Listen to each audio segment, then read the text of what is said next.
Bom dia a todos que estão nos assistindo agora pelo nosso canal do YouTube. Muita paz a todos nesse verão carioca tão lindo. E como todos os dias, nossa casa se compromete a trazer uma reflexão, um estudo, uma palestra sobre um tema doutrinário. Sempre que vocês quiserem alguma informação sobre nossa casa, por favor, entrem no nosso site www.rita.org.br.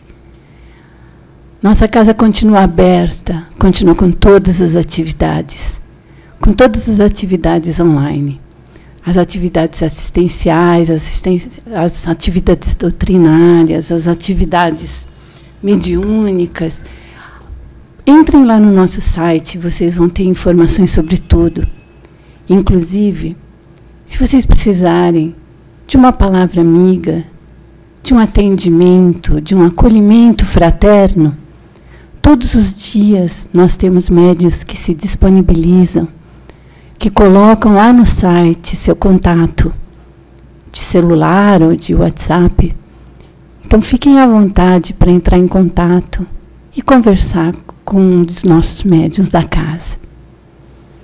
Vamos agora, então, ouvir o estudo, a reflexão trazida pelo nosso companheiro da casa, Antônio Carlos.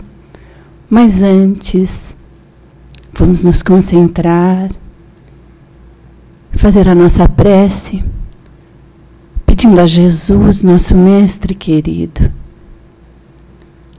aos Espíritos bondosos, que nos envolvem e nos amparam, para que eles nos ajudem nesse momento a abrir o nosso coração, a focar a nossa mente, para que possamos, através dessas palavras, nos fortalecermos e caminharmos na direção do nosso progresso espiritual.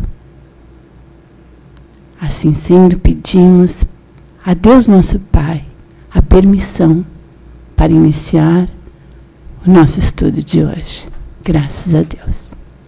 Com você, Antônio Carlos. Queridos companheiros, que a paz do Mestre Jesus continue conosco. O que nos cabe hoje é o final do capítulo 4 do Evangelho segundo o Espiritismo, e o tema é os limites da reencarnação.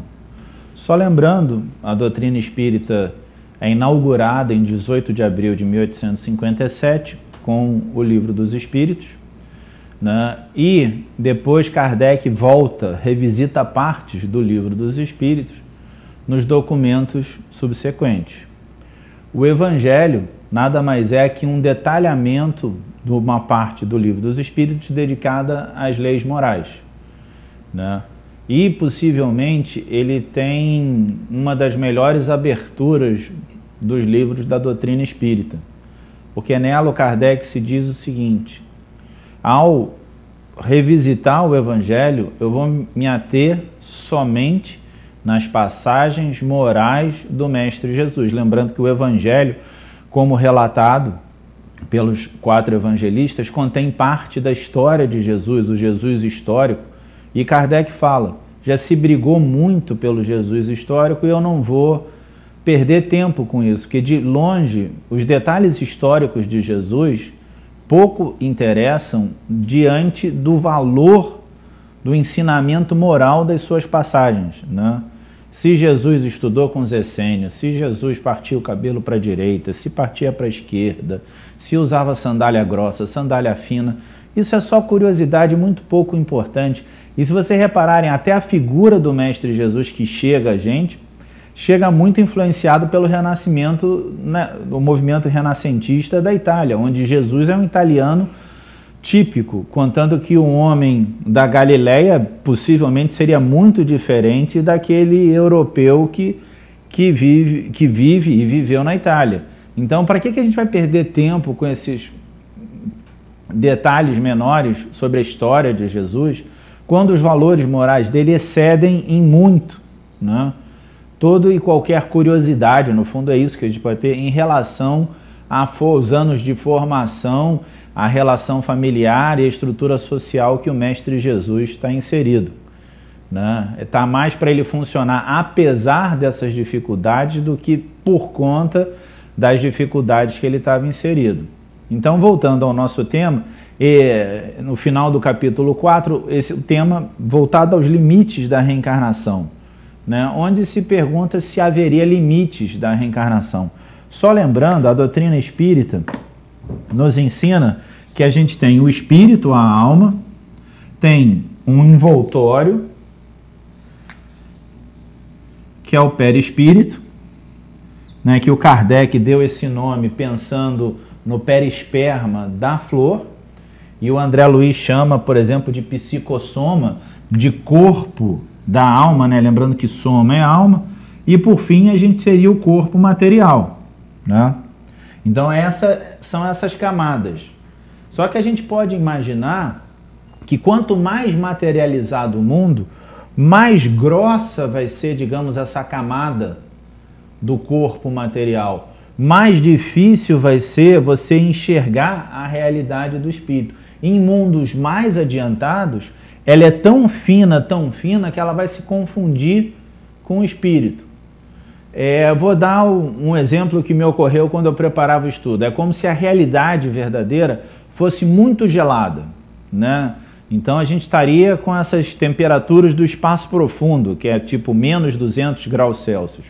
E a gente teria que usar casacos enormes para suportar esse frio. E conforme a gente vai evoluindo, a gente vai, no fundo, perdendo matéria, né?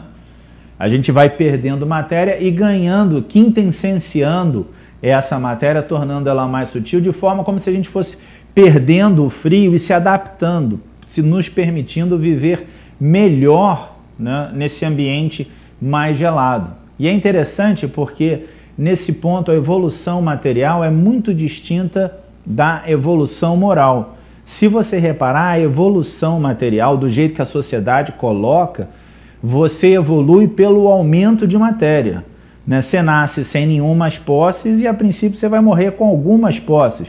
Na pior das hipóteses, com a posse das suas roupas, né? Dos seus documentos, de um óculos, de um casaco, de um boné, de um chapéu. Enquanto que a evolução espiritual, moral, ela significa você perder a matéria, né? A matéria que a gente conhece, caminhando essa estrutura mais quintessenciada, porque a gente não percebe a realidade do espírito. Digamos, tirando os nossos companheiros médiuns mais ostensivos, capazes de ver a realidade do espírito, a gente não enxerga. A princípio, os espíritos são invisíveis para a grande maioria de nós, porque o que eles esposam, que no fundo o corpo de relação deles é o perispírito, a gente não consegue enxergar, a gente precisa da matéria para enxergar. Aliás, a nossa capacidade de perceber a realidade, e é até engraçado, né? A gente acha que aquilo que a gente percebe é o real, sendo que o real é muito maior do que tudo aquilo que a gente percebe.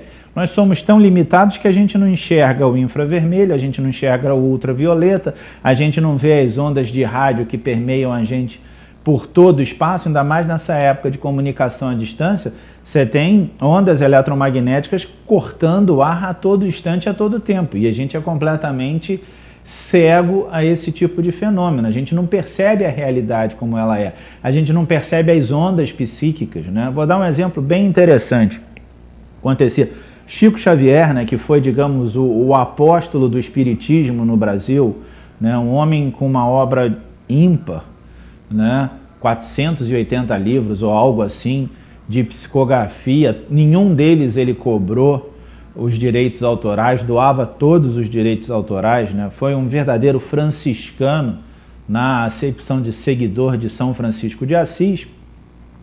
Ele era relativamente jovem e caminhava para o centro porque tinha uma reunião e estava um pouco atrasado. Ele morava ainda em Pedro Leopoldo, que é como se fosse a grande Belo Horizonte, e foi interpelado por uma pessoa que saiu de casa e queria muito falar com ele. Chico recusou o convite dizendo que estava atrasado, e precisava arrumar ao centro. Só que o Emmanuel chega perto dele e fala: Chico, vai lá e atende essa pessoa. O Chico rebate ao Emmanuel: poxa, mas eu estou atrasado, eu tenho um compromisso. Ele: Chico, essa pessoa está precisando da sua caridade de ouvir. Ela precisa te ouvir, ela precisa da tua palavra. Vá lá. Aí Chico obedeceu, Emmanuel volta. Pessoa fala, relata o seu problema. O Chico pouco dá de sugestão ou conselho, mas no fundo o que ele fez mais foi ouvi-la, né? Faz uma prece com ela e ruma para o centro. Quando ele vai rumando para o centro, o Emmanuel fala: olha para trás. Quando ele olha para trás, vê que a pessoa exalava jatos de luz, né, que atingiam Chico como benesses, né? Literalmente eram jatos de luz que chegavam a ele como ações de amor, né? Ou seja, o nosso pensamento ele tem um componente psíquico expresso que a gente não percebe, mas pessoas como o Chico Xavier, possivelmente o Divaldo Franco, né? Também um outro grande apóstolo da doutrina espírita, percebem isso. E o Emmanuel, por fim, conclama ele: Chico, imagina o que chegaria se você não tivesse atendido ela. Seriam jatos de ódio, né? Então, no fundo, a realidade que a gente está inserida, pelo corpo material, ela limita, é como se fosse uma espécie de câmara que abafa o som. É como se a gente tivesse um cobertor muito pesado cobrindo a nossa cabeça num dia muito frio de inverno, onde a gente está numa casa pouco aquecida. A gente cobre e a gente fica com os ouvidos surdos, né? Os olhos cegos de ver, a gente não percebe essa realidade. Quanto mais distanciado desses valores materiais, dessas necessidades materiais, que são puramente transitórias, menos, né, intenso, menos, digamos assim, grosseiro vai ser o nosso corpo material, a chegar ao ponto que ele se torna quase que indistinguível do perispírito, de tão próximo. Tanto que lá no Livro dos Espíritos, né, os mentores espirituais falam que há orbes onde os indivíduos já não têm mais a necessidade de desencarnar. No fundo, por que a gente desencarna? Há um descompasso entre a matéria e o espírito.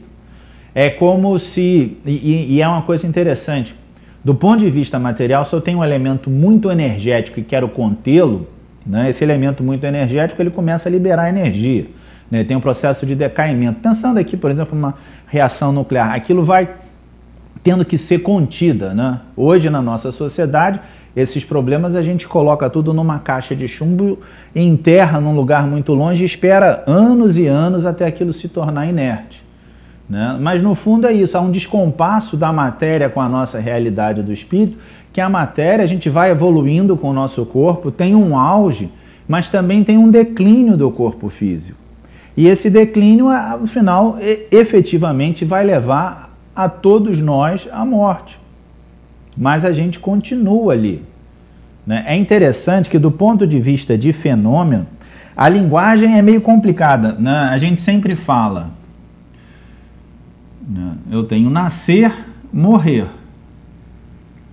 Mas a doutrina diz que a vida não se inicia no nascimento e não termina na morte. Então a vida, ela, digamos assim, se nascer fosse o positivo, o morrer é o negativo. É o morrer que se contrapõe isso. É lembrar lá na lápide do Kardec que ele fala nascer, morrer, renascer ainda e progredir sempre, né? Então ele tem um processo de alternância entre nascer e morrer, né? Que é esse processo de reencarnar. E quão mais difícil, quão mais complicado, quanto pior for a dificuldade do indivíduo.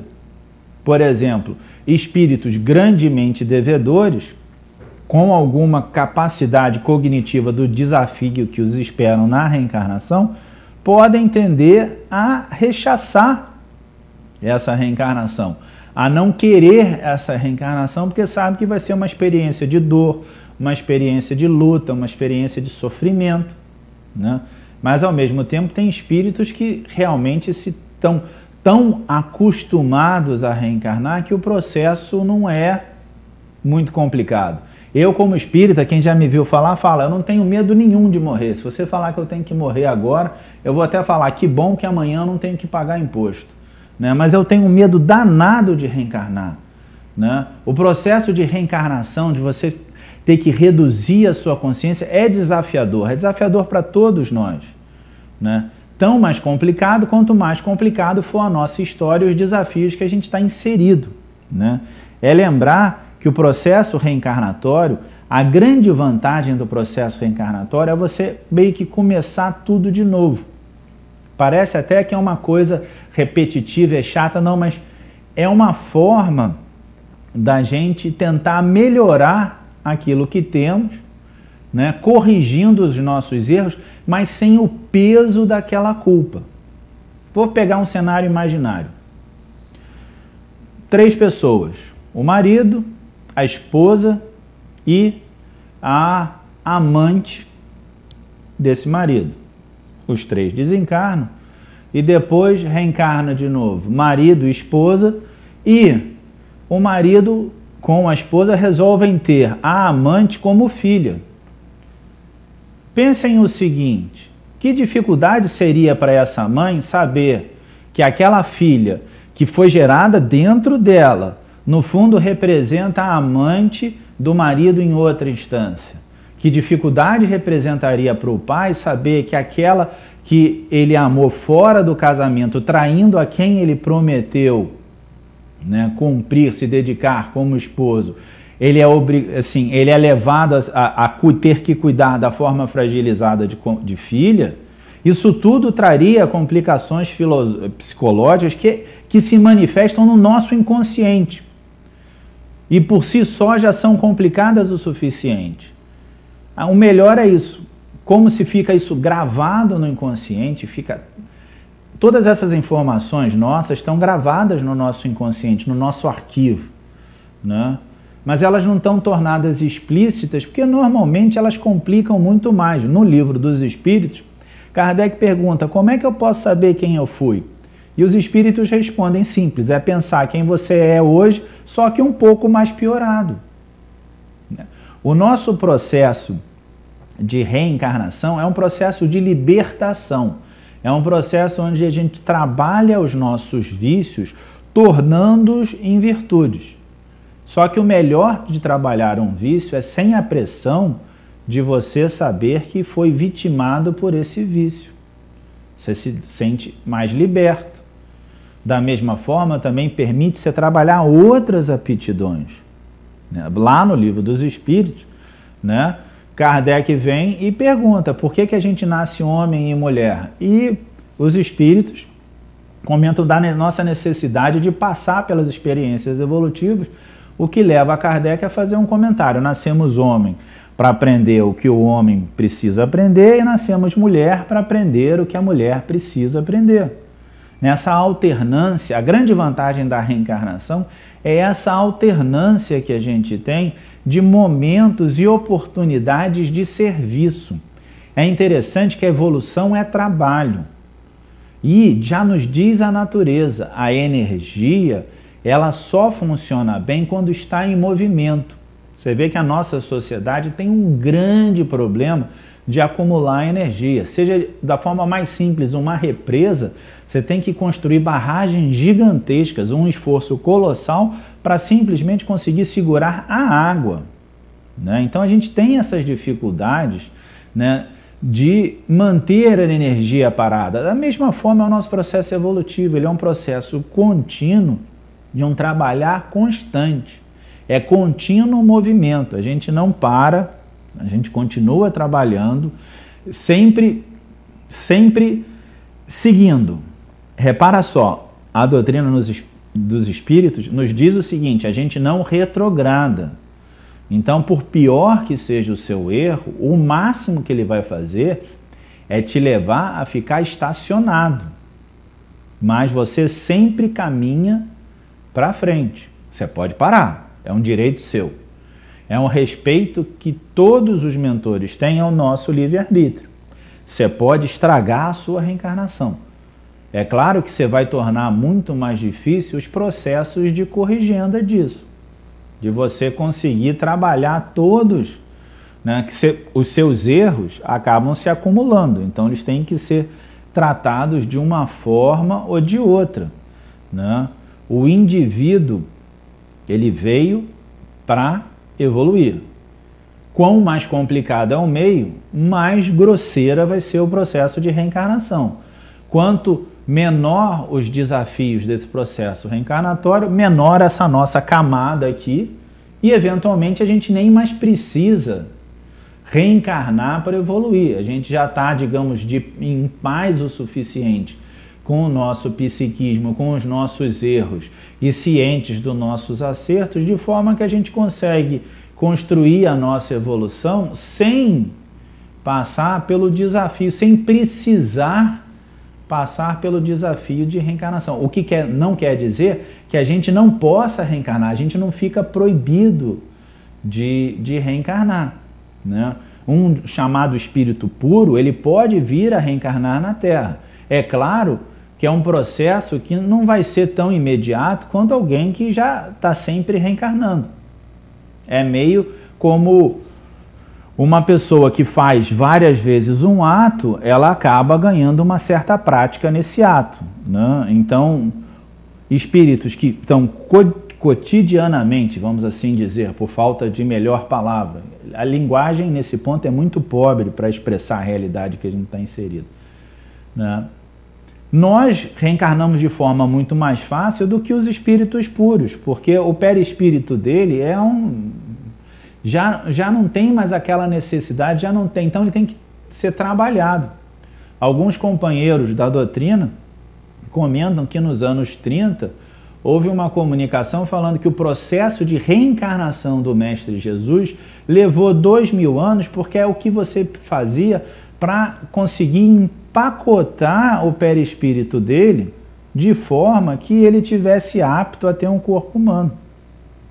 Um companheiro espiritual que participou da organização do Seara Fraterno diz que esteve perto das cercanias aonde habitava o Mestre Jesus e não avançou porque a luz do Mestre Jesus o incomodava. E é um companheiro que ajudou a fundar uma casa espírita, então não é exatamente um espírito vulgar, é uma pessoa com um certo conhecimento intelectual, com uma certa moralidade, mas você vê que há consequências físicas da moralidade que algumas das vezes a gente percebe. Quem já teve a oportunidade de estar perto de alguma pessoa realmente boa, repara que ela, no fundo, ela exala essa vibração de paz, de bem-estar, porque ela tem um processo de equilíbrio que permite que aquilo ali se espalhe. É claro que você pode argumentar que pegou a pessoa num dia ruim e não sentiu isso. Claro, o planeta é de expiações e provas. Não tem por aqui gente reencarnando de alto calibre, né?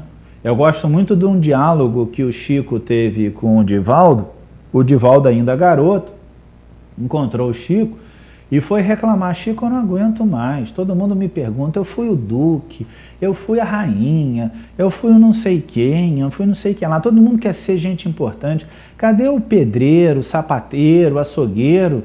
Ninguém foi dessas pessoas mais simples na história, todo mundo tem que ser um nobre. Aí o Chico, com a sabedoria dele, falou o seguinte: não, mas é verdade, né? O pedreiro, o sapateiro, o açougueiro, com a sua humildade, já evoluíram então em orbes melhores. O que sobrou foi aquele nobre que não trabalhava e se achava escolhido, ungido por Deus, né? Merecedor do ócio, né? Porque a gente foi feito aqui para trabalhar e não para ficar parado. Ele achava lembra que os nobres se achavam escolhidos por Deus para orientar, guiar um determinado grupo, às vezes um povo, às vezes uma nação, né? Esse pessoal se perdeu e agora tem que experimentar todas essas dificuldades associadas à recuperação do tempo perdido. A gente não retrograda, mas a gente tem que recuperar esse tempo perdido, a gente tem que recuperar cada erro. Demanda um acerto, é meio newtoniano a coisa. Não tem aquele papo, para cada ação há uma reação, para cada erro demanda uma correção igual e contrária, né? Não tem pessoa que tenha cometido o ato mais vil que não tenha oportunidade de salvação. Eles terão, ao seu tempo e nas condições deles. Mas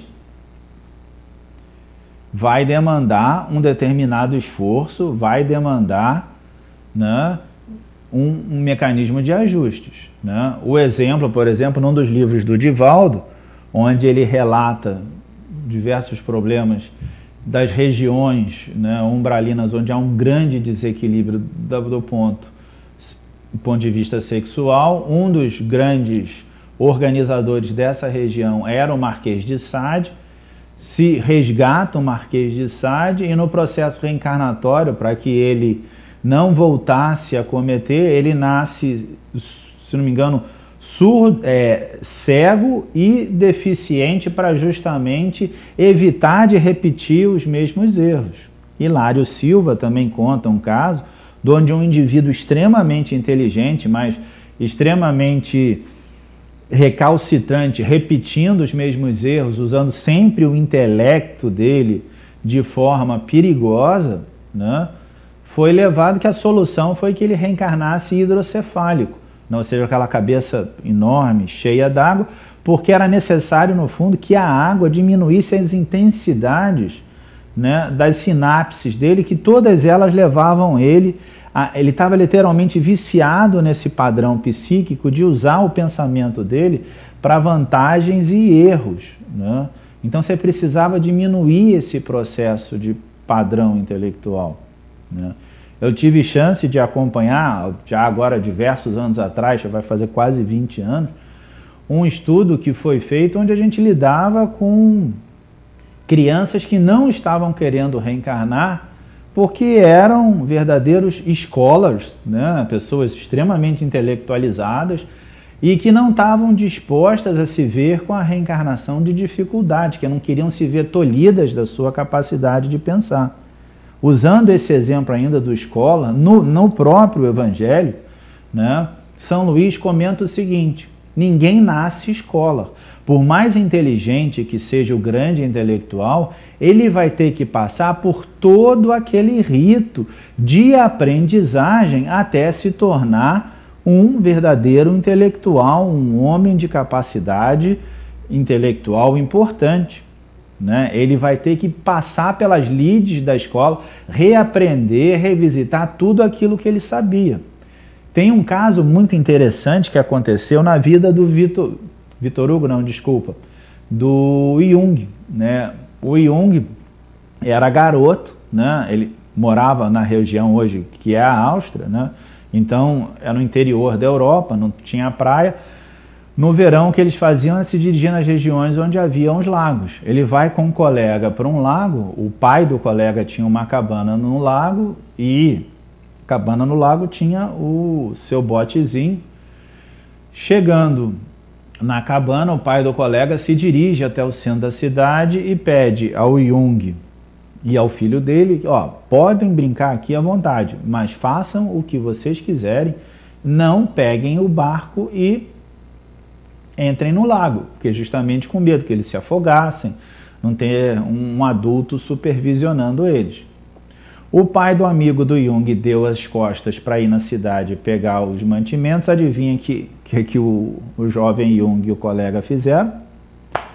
Se enfiaram no barco e foram no meio do lago.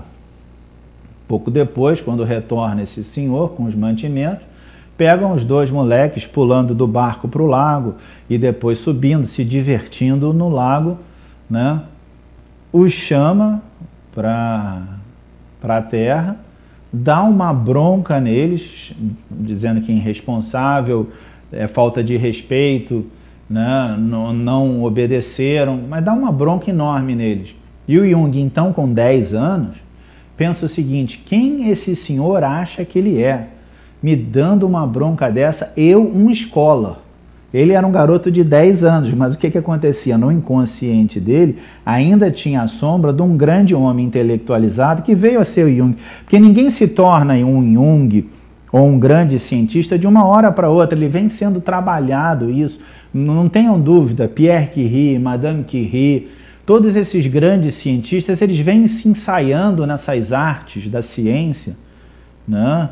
vêm trabalhando com isso ao longo de diversas reencarnações, né? Vão trabalhando para ganhar aquilo ali, né? Que a evolução, ela é, ainda que o tempo seja desimportante, né? Porque uma hora a gente vai evoluir além do tempo, ela é muito lenta no tempo, que a gente vai aprendendo passo a passo. O processo de aprendizado é tentativa e erro.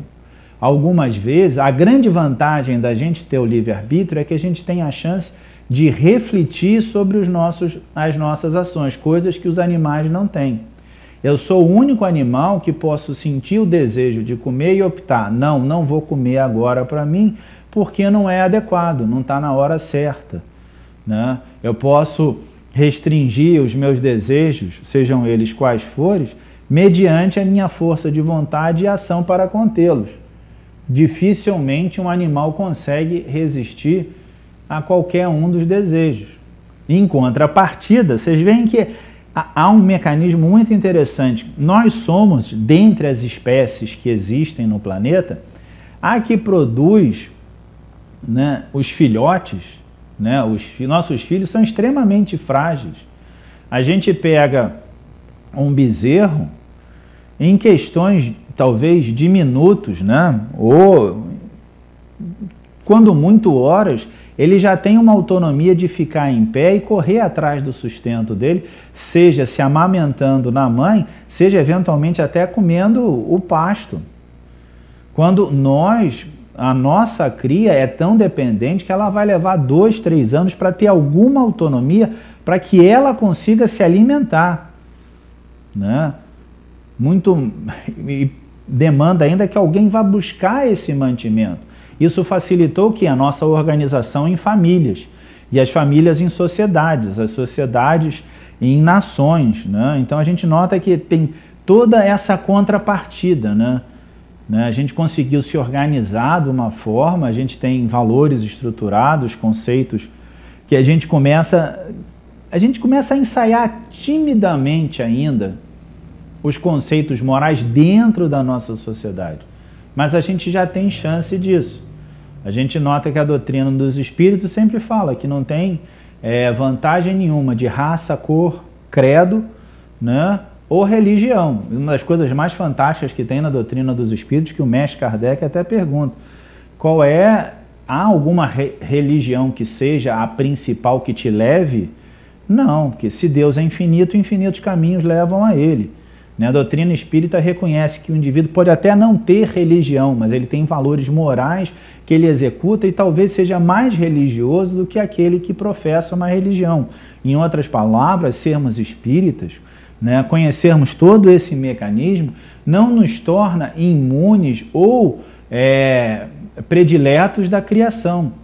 Demanda apenas que, como a gente conhece, como a história se desenrola, né, usando a linguagem de hoje, a gente tem um verdadeiro spoiler do amanhã. Porque a gente sabe que a gente vai desencarnar e a gente sabe que vai reencarnar. E sabe exatamente como vai reencarnar, ainda que a gente não saiba como vai desencarnar, né? A gente vai reencarnar um pouquinho melhor do que desencarnamos. Isso não tenha dúvida, porque a gente continua evoluindo constantemente. Isso não nos faz merecedores de maiores méritos, não somos os queridos da criação, mas sim nos faz mais responsáveis para conosco mesmo. O nosso erro tem um peso maior, porque aquele que se diz espírita, ele tem que estar ciente das suas limitações e saber aonde se adequa, o processo de reflexão. A gente não gosta muito disso, né?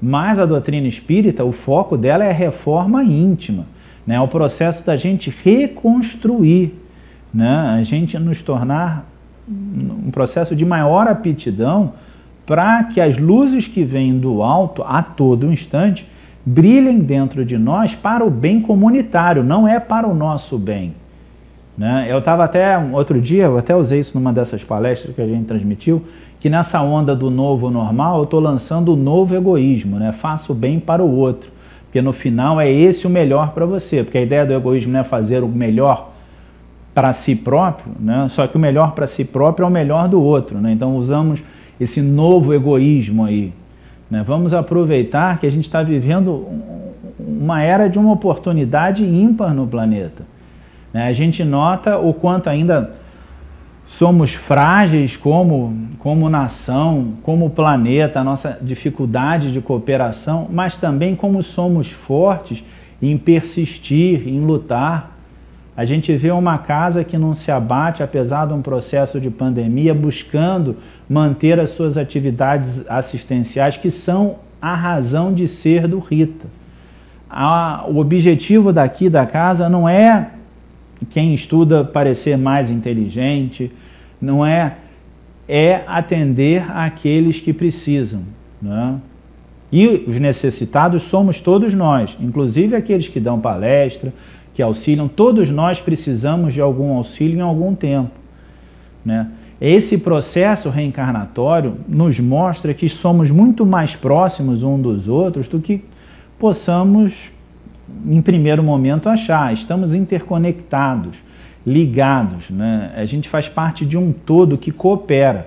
E a nossa força está na cooperação, né? Já não é mais um processo de que tem um líder e que o grupo segue o líder. O líder é o Mestre Jesus, que nunca nos abandonou. O líder são as leis morais do Mestre Jesus, que se expressam através do Evangelho e através das nossas ações no bem, né? É esse processo que é o nosso processo de crescimento, que é o nosso limite reencarnatório, vai depender justamente de como a gente se adequa a isso. A encarnação vai ser menos ou mais difícil conforme a gente entender as dificuldades e entendê-las que elas não são punições, mas, digamos, elas são a regra do jogo, né?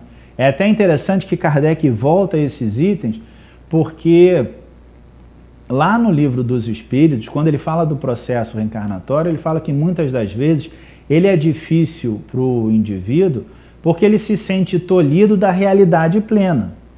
Então, para alguns, vai parecer um processo punitivo. Mas ele não é um processo punitivo por si. Ele, de fato, ele não é um processo punitivo nenhum. Ele é um processo de ajuste, né? É lembrar que só a pressão transforma o carvão em diamante, né? É lembrar que se eu tenho uma peça de mármore, é só com intensas marteladas vigorosas que eu vou conseguir colocar naquele mármore a bela imagem que a gente vê dos grandes escultores, né? É um processo que demanda esforço, é um processo que demanda luta, é um processo que demanda transformação. Então, pensem o seguinte, e na vida cotidiana a gente consegue perceber isso. Tem alguém que chega a ser campeão olímpico sem muito sofrimento, sem muito suor, sem muita dedicação, sem muito abdicar de diversas situações, às vezes sociais, familiares, ou até de descanso, em prol daquilo que ele busca, que é a medalha olímpica lá? Não tem ninguém que estava assim, estou de bobeira, não consegue nem disputar a Olimpíada, ainda mais ganhar uma Olimpíada, né? Então a gente reconhece que no atleta, ele demanda um grande esforço para chegar onde ele chegou. E o processo de evolução é muito similar, só que nós todos seríamos esses atletas. Nós todos estamos nesse processo de organização, né, de melhor orientação do nosso... É como se a gente fosse uma bússola mal funcionando. A gente ainda não consegue achar direito para onde apontar. É necessário que a gente trabalhe no bem para que a gente se oriente, que a gente perceba as intuições dos amigos espirituais que sempre falam: nós sempre estamos com vocês, esforcem-se para estar conosco. Eles estão sempre ajudando a gente. Não estamos solitários, nunca estivemos, nem nunca estaremos. Só que, muitas das vezes, o apoio que se dá dos companheiros espirituais nem sempre é explícito, nem sempre é do jeito que a gente quer, né? Do jeito que a gente imagina, mas possivelmente é do jeito que a gente melhor necessita. Só que nem sempre a gente está apto de aceitar esse processo de corrigenda. Nem sempre a gente se sente confortável de ver aquele desafio diante de nós. Mas pensem o seguinte, e isso eu vi anos atrás, uma vez, uma entrevista com um maratonista, aí perguntaram o que ele pensa durante a maratona, e principalmente o que ele pensa nos primeiros instantes da maratona. Ele falou que a única coisa que ele não pensa é quanto falta para terminar a maratona. Porque se você vai correr 40 e poucos quilômetros, você pensar, faltam 40, faltam 39, faltam 38, é um processo de sofrimento desnecessário. Ele vai correndo e vai focando na estrutura dele. De tanto, vou ficar tanto, tentar correr nesse ritmo máximo que eu consigo. Ele vai tentando administrar, sem pensar o quanto falta, né? No fundo é parecido, a gente não precisa pensar quando estaremos nas regiões mais excelsas, quando o nosso sofrimento vai se acabar, até porque a questão de sofrimento, ela é muito peculiar, ela é muito própria, né? É de cada um.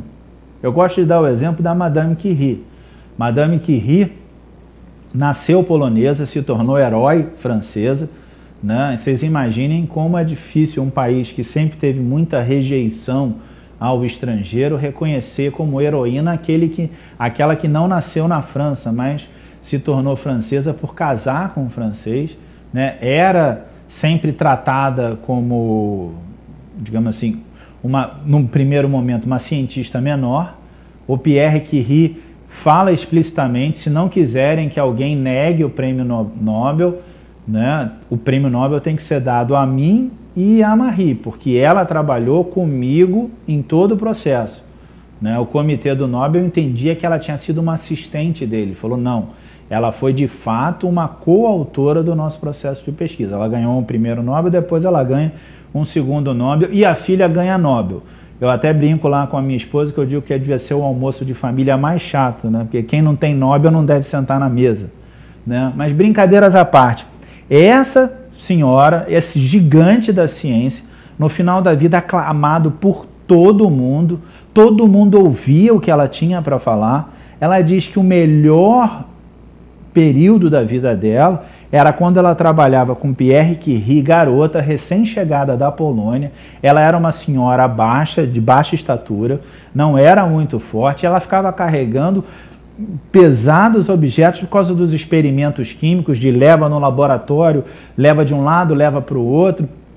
Era um esforço físico enorme, num laboratório que no fundo era no subsolo, que era mal aquecido. É lembrar que a Paris é fria no inverno, então um lugar cheio de umidade, de chuva no inverno, que é rigoroso. Hoje é muito mais tranquilo se viver nesses países da Europa, porque todos eles têm um aquecimento, se protegem no inverno, mas vocês imaginem esse inverno rigoroso deles de 0 graus, 1, 2, durante longos dias, dias de pouca exposição ao sol, ela trabalhando de domingo a domingo, com um esforço físico enorme, além de um esforço intelectual gigantesco, e ela dizia que aquele período foi o mais feliz da vida dela.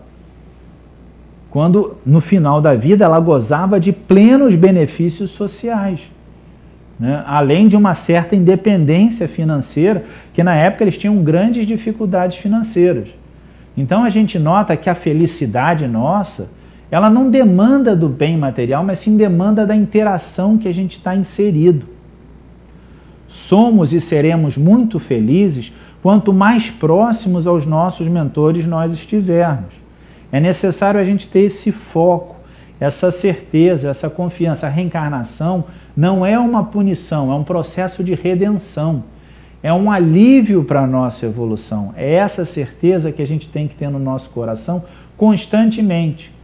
A gente caminha para frente.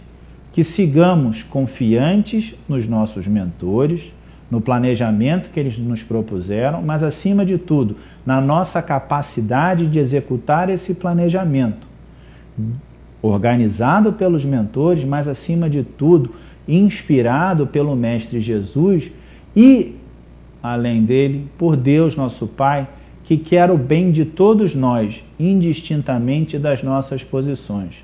Que Jesus nos ampare hoje, agora e sempre. Obrigada, Antônio Carlos, por suas reflexões, por esse seu estudo. nos ajudou muito a pensar em certos pontos que nos levam ao nosso progresso, ao nosso caminhar, a colocar cada pedrinha nessa nossa estrada, dessa nossa encarnação. E assim, felizes por estarmos aqui juntos, por recebermos essas dádivas, vamos orar pedindo a Jesus, nosso Mestre, aos espíritos amigos que nos envolveram com tantas bênçãos, que nos ajude a prosseguir nessa nossa caminhada. E vamos pedir a Deus, nosso Pai, a permissão para finalizar o nosso estudo de hoje. Graças a Deus.